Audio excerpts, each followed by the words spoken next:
Hello, I am Dr.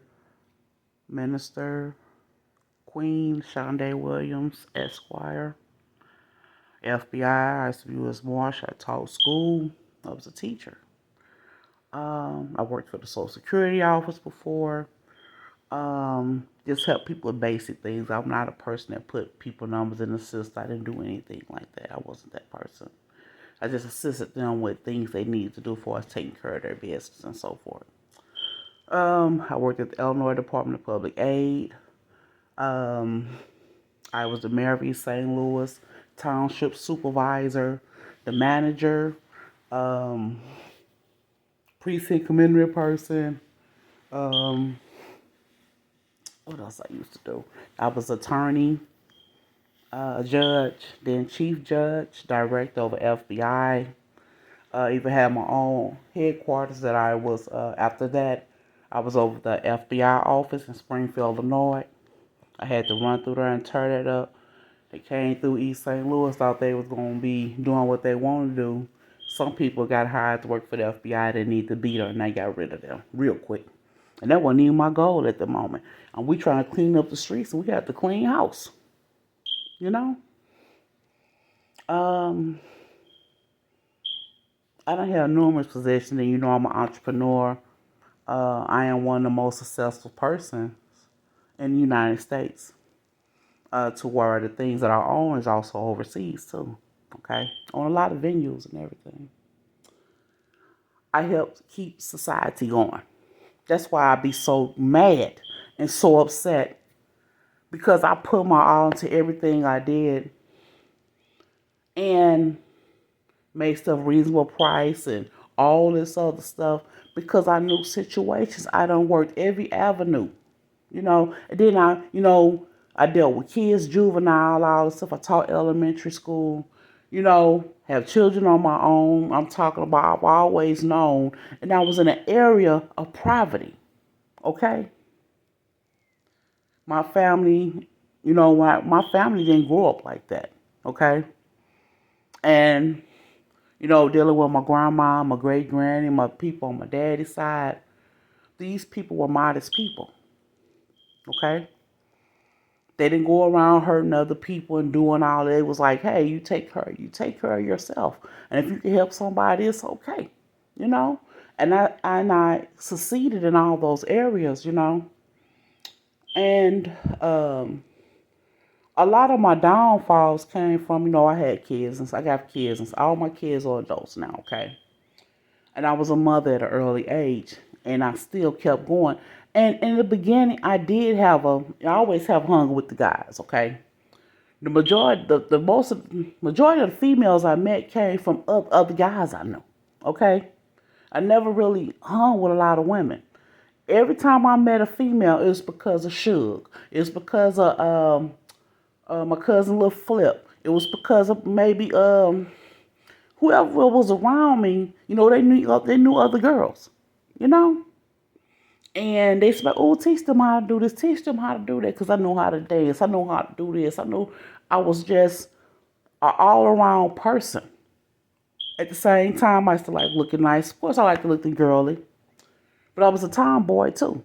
I'm out there playing football, I'm playing basketball, baseball. We doing track and field. Even was a cheerleader before, pom pom girl. Um, I was part of the band, a majorette. I just participated in a lot of things and I excelled in it. Everything I did. Everything I did. And a lot of the boys just tell me, glad you ain't no boy. You probably get all the trophies and all the awards. And that's how it was. I'm talking about um the Illinois State Police. It was a case going on with me. And they just could not believe I could hit that hard, okay? So they had to call some baseball people in or whatever. And they got the timer. They check the time and speed and the accuracy of your hit. Now anybody know what a post office at in East St. Louis? And y'all know my store is at on Broadway where Nips them used to be at and Snoop them. That's my store. Another store by the Board of Education. I owned all the liquor stores around. Anyway, So we was right there at the gate, right there at the post office. They had just put that gate up there because people was breaking in the post office, trying to get them food stamps and stuff. That's when food stamps came in the mail. So we stood right there, and there was some guys from another high school was around or whatever. They wanted to meet me too. People was always reading stuff about me in the newspaper, and they was curious, And they came to the hospital because at that time I worked at St. Mary's Hospital too. And they was like, "You're Dr. Williams," I'm like, "Yeah," everybody taller than me and everything. I'm like, "Yeah, it's me." So anyway, we go out there, we playing baseball. So they team went up first. It was time for me to get up and back, switch back. Everybody in their positions. So it was time for me to hit. So the guy hit threw the ball. And we playing hardball. We ain't got no softball.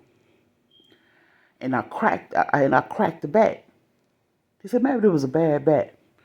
So the next bat I got, the next one, cracked that bat. They was like, wait a minute. So we had another bat there, had the little iron bats. And when I hit it with the iron bat, the ball went over to my store, past the store, like to that next street. And this girl named Val that hung around Tiffany Dawson them and Edie them, the ball went way over there to where they lived at by the car wash. The car wash I'm talking about hit it way over there. Nips and them was outside. Whatever they was like, I told y'all she could play ball, And but when you looked at the bat was kind of bent. That was like, girl, I said, yeah, when I was little, I said, that's how my granddad used to be saying about me. He was like, girl, you something else. You just do everything. God just don't bless you to know both sides of a man and a woman world. So, and that's when I was like 4 or 5 years old, I was doing stuff then. And I was always energetic and athletic, doing all the time. Whenever I could see, my granddad, everybody took advantage of it to always teach me something. Now, I knew Braille. I knew sign language. I was learning everything because I was just going through so much stuff. And I had to learn these things. And a lot of people, if you don't have anybody with physical disabilities or off and on going through stuff, you would think I was getting abused or something. And it's certain things that have to be learned. Like somebody gonna talk about, they gonna talk my granny left me at the house by myself. No, they didn't. They let me wander around the house and they didn't say anything. And I had almost fell down the steps because I had to start using my cane too. And I was just walking around trying to feel for stuff. And they wasn't nobody saying nothing. I was crying. As soon as I almost fell, my granny called me. She said, girl, I'm right here. I'm right here. Stop crying. Stop crying. Didn't I tell you use your stick, So anyway, a lot of stuff had started happening. I told y'all about Ronald James Palvidano. Told y'all about Snoop Dogg and Lauren London, how everybody, how they are, how they met up. And my grandma knew Snoop Dogg daddy from being in their band. Snoop Dogg daddy is dead. He's been deceased. Okay? So, make a long story short, and Snoop met Lauren London and the man Ronald James Palvidano. And they started having sex exhibitions, as you will say. Okay? But to make a long story short, what was so wild, I ended up at East St. Louis because of James, Nipsey and them cousin. He's sitting up there listening to all the stuff that my auntie was saying. My auntie that my granddaddy had a baby by somebody else. He had sex with the woman one time. And she got pregnant. He was like, well, I guess it's mine. He really didn't know. Then when she had her, you could see the pictures how, everybody kind of resemble each other a little bit. And she kind of looked like, so anyway, but she's a darker skin. And she wore her hair crazy too, you see. So the pictures I showed y'all. So anyway, she was the one that was foul speaking of me because I was, born sick with leukemia and all this other stuff that was going on with me. Okay. A lot of people know what I'm talking about. But I'm not going to even go into much too details. My daughter was like, no, don't tell nobody that. K, Shy, I ain't going to tell nobody. Okay. So I was going through a lot of stuff. And she was the one that was saying I should be dead and all this stuff. All that stuff started because my mom, Betty, let her sister on my granddaddy's side, her daddy, babysit me. That's what it started off as. And she kept it going. You know? She was the one dating KC of the Sunshine Band. She kept telling KC I was his daughter. KC didn't know what was going on. Now, she's so busy talking about my illness and all this other stuff I'm finding out about her, but she was a whore. Now, I told her, like, you want to get biblical, and I had been, bashed her out or whatever because you want to get biblical and talk stuff. She was always talking your grandma this, talking my great granny them, and she always had negative stuff to say, because her people didn't do her right. My family was doing right, and let me get to the point. But she was a whore. She was a Jezebel. James knew that too. She was the one with the stinky vagina. She was the one, this, that, and the other. And James knew that too. And then this is what it is. So Shock G around, okay? Shock G is George. His name is George. All this stuff, it was just a whole bunch of stuff. And everybody knew it was James that was keeping up mess. Because when Shock G came around, he figured out where I was at because he asked Suge. He had caught Suge. He said, where Shonda at? Where the baby at? Where Bruno? And when he came, I gave him a big hug and everything. He was like, where my son at? And so we argued a little bit. He steady hugging me. And, but he knew that James started a bunch of stuff. Okay. So Shot G was telling everybody that I was his cousin. He said, just leave it like that for a minute because I'm trying to see what he owned. And why is everybody listening to that mess he's saying? And he was like, he said, your mama ain't do all that and this, that. Because Shot G know the truth too. What was going on? Because Shot G used to be at the hospital house all the time, And he used to be spending the night everything. Slept in the bed with me and everything. And he was the one that caught. Now, all the time, James was being around, Nipsey and whatever. They was being around. Lloyd and them used to be over our house, everything. And out of line, everybody knew it was James. Nipsey sitting around getting mad and, because I always had stuff, all my needs were always met. And my granddad, everybody was buying me stuff and everything. And like I had to tell them, it wasn't the point of, I said it was a thing of two because I was the only grandbaby. I was the only grandbaby that my people on my daddy's side had. Because my uncle Otis Williams started calling himself Kendrick. Eddie Kendricks. He didn't have any kids. Just my daddy. And my mama was my granny only child, and that was it, So I got spoiled. Now my great granny had other kids. I got some great uncles and cousins and all this other stuff. That's where Lil Flip come in at.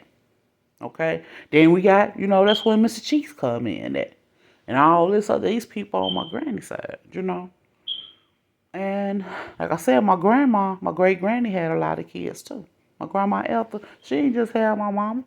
My grandmama got brothers and sisters and everything, They got kids. Kids got kids, and yeah, it's a lot of people. So anyway, that's what made Lil Flip come around and all this stuff, and he started dating Mimi, Juwan's sister. Lil Flip didn't really know what's going on. He didn't really know nobody around the East St. Louis no more than I did.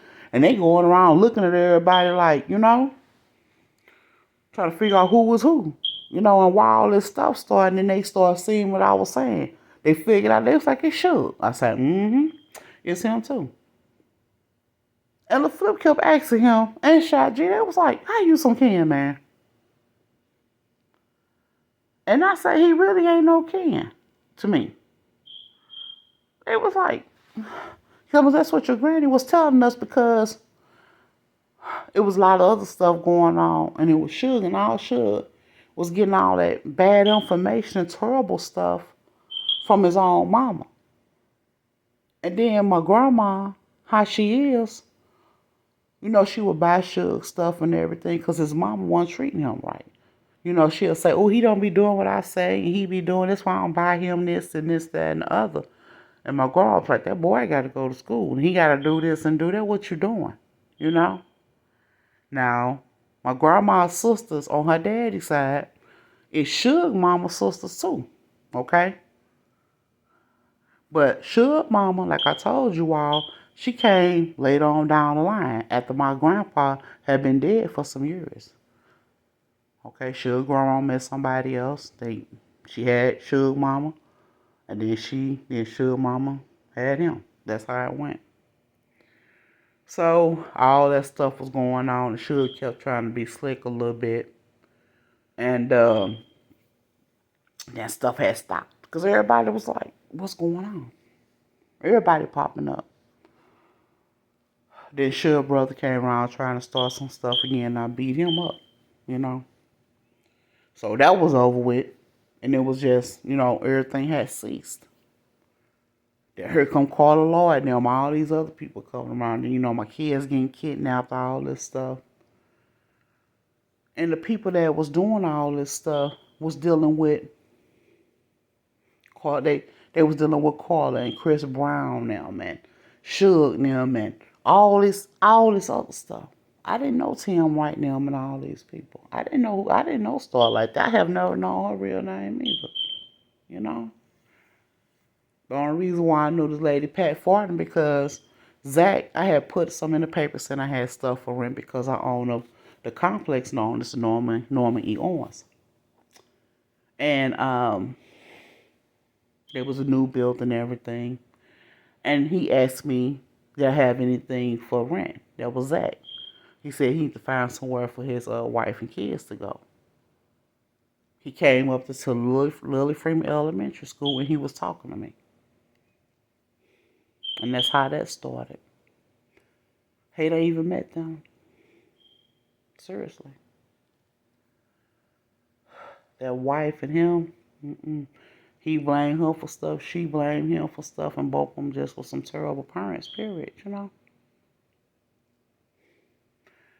But anyway, but Suge used to be over there with them too.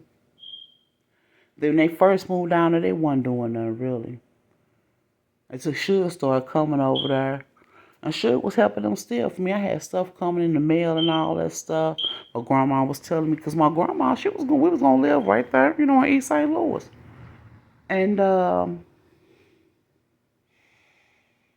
Suge just kept up a bunch of mess, even that stuff up with Paula, the one they called Paula Rogers.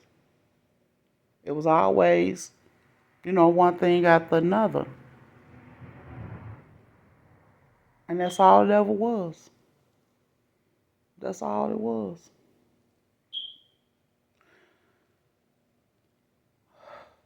All because I was born.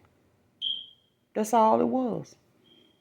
Because I was born with birth defects, all this other stuff. And my grandma, and my auntie on the other thing I told you, she the one started all that mess. And Suge mama. She was the reason why Suge kept messing with me all the time. Now, he wasn't no grown man or nothing like that. But she still was wrong.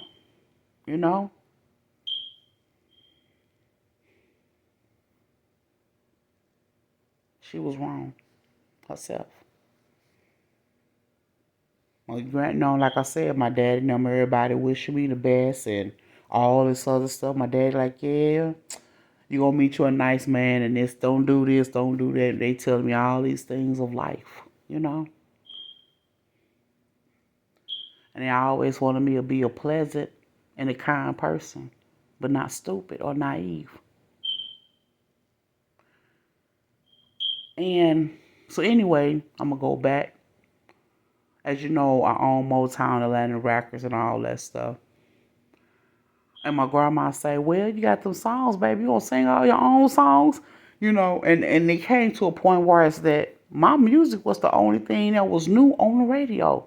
You know, Shock G had his stuff out, but you know, I had my stuff out. Um, and then the older people, you know, like the Gap Band stuff was still playing, and you know, Furious Five, all these people, Curtis Blow them, all this stuff out. Okay, this is all before even LL Cool J hit the scene. Okay, it wouldn't be no LL Cool J. It would not be a lot of these rappers or song artists or even musicians, DJs. It was me brought them to life. And some people were stealing my music and all this stuff too. But see, they are reaping what they sow. Because I get all the royalties, everything. That was my music. I had already recorded it. You know? Like Beyonce, the stuff she stole from me. I had a concert one time. Okay? In my Chavis Arena. And Jay-Z now was there and everybody applauded me. I'm talking, everybody got up there and jammed. And we was giving out tapes of you had tapes. It was you had two sides on the side A, side B, and we was just handing them to like people that was at the show. You know, I always gave people shows little thanks for coming, some free music or something. You know, one or two songs or something. And they would always show up at my stuff when I was giving out stuff sometime. And that's what made them start coming for real. It just so happened when I was giving out stuff, she would always come, oh, hey. And I'm like, this, you know, so we ain't gonna go, you know, we don't get along. I don't like her. I don't care for her. You know, she's so busy wishing hateful things on me, wish I didn't exist and all that. And I'm like, but she tried to do everything I do. And that's Beyonce. From the clothes she wear, for the way she act, all that stuff. She get it from me. You know? And everybody that know me know that. Just like for Oprah Winfrey, you know? When I used to be doing my little giveaways and doing all that stuff. And I be like, you get one, this person, and that's where she get that atmosphere from, that joyous and all that always was watching me. It didn't supposed to be no Oprah Winfrey show. It was already advertising on national TV. All the networks was like, new show coming, Shonda Williams, new talk show host.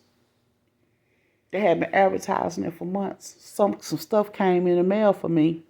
Nicole Patterson, Frederick Patterson, daughter, her twin sister is Natasha Patterson. She was stealing my stuff, taking it to Diddy now.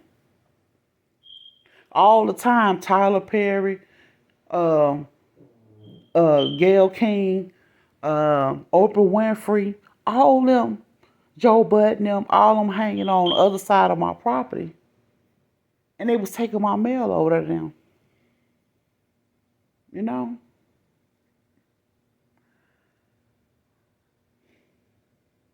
And my cousin Dirty Bastard, everybody them start finding out, you know, telling the truth about all this stuff. Because they was happy too. They was like, we need some tickets to get in the show, you know? But I'm saying this, the bottom line, you know, I love my kids. I never change it for the world. If I never would have got kidnapped and ended up in East St. Louis, I wouldn't have my babies I have. And I love my kids. Oh, I love my babies. You know, I never wish them away. That's one thing I would never do. And it's just some people that I should have never met and kept forcing themselves in my life so they could be on bull crap when the whole time I was rejecting them. You know? If I'm upset, and if you really truly know me, I'm upset for a reason. I'm going to let you know why I'm mad at you.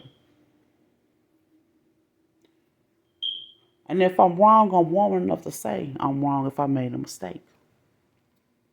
you know? Or maybe I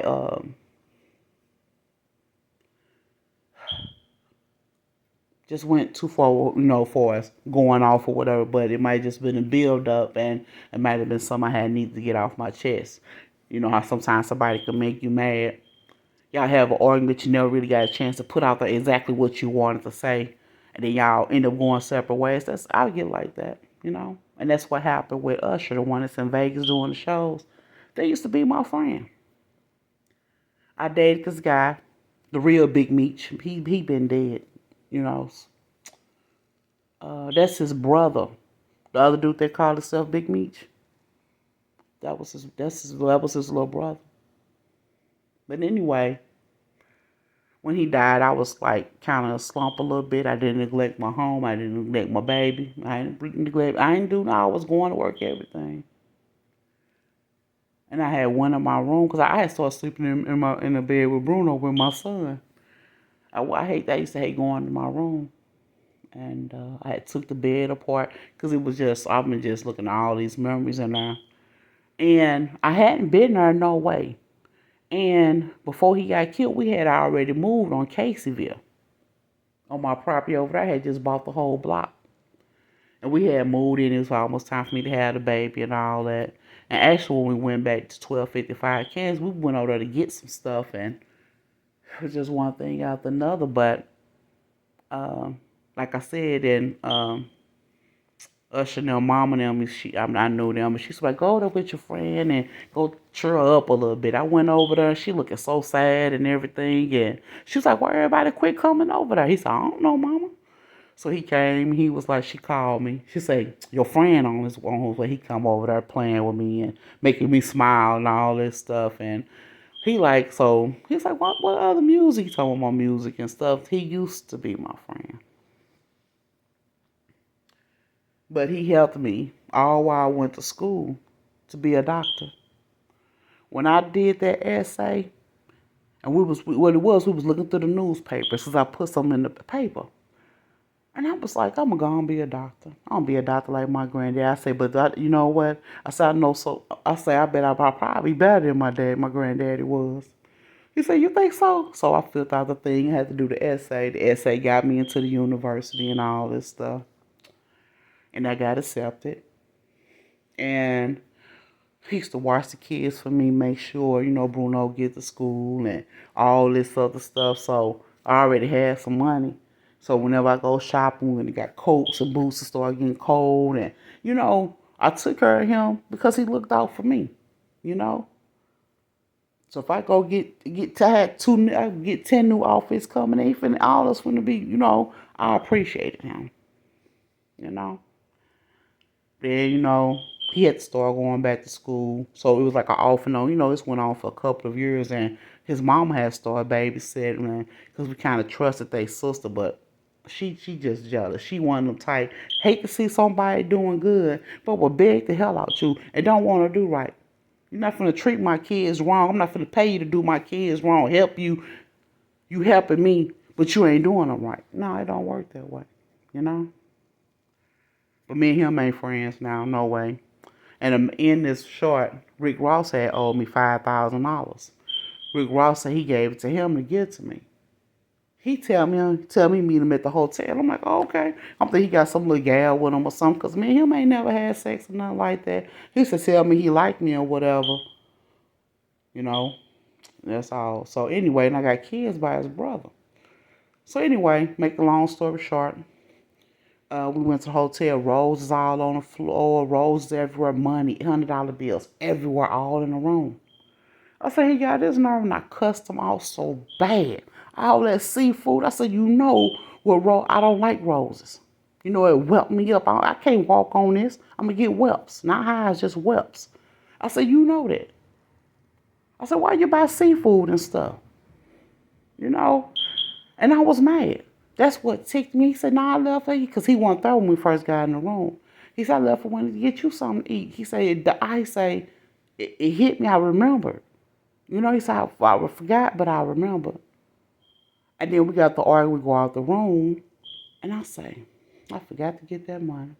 It was mine anyway. How you going to pimp me with my own money? You know what I'm saying? And I cussed Rick Ross off because he still owed me, and Rick Ross owed me for some more stuff. Why would you give somebody something that won't part of the idea? I don't like Rick Ross. He always comment on something he do not know nothing about. He didn't know the real Big Meech. The real Big Meech. Now y'all know I don't stand over 5'8". At that time, I probably was like about 5'5", about 5'5", 5'6" of height. He might have been what? He was like about 5'8". I weighed like about 160 pounds. I said 140 pounds. He probably weighed about 150, 160, his little skinny self. Rick Ross didn't know him. Because we didn't know Rick Ross.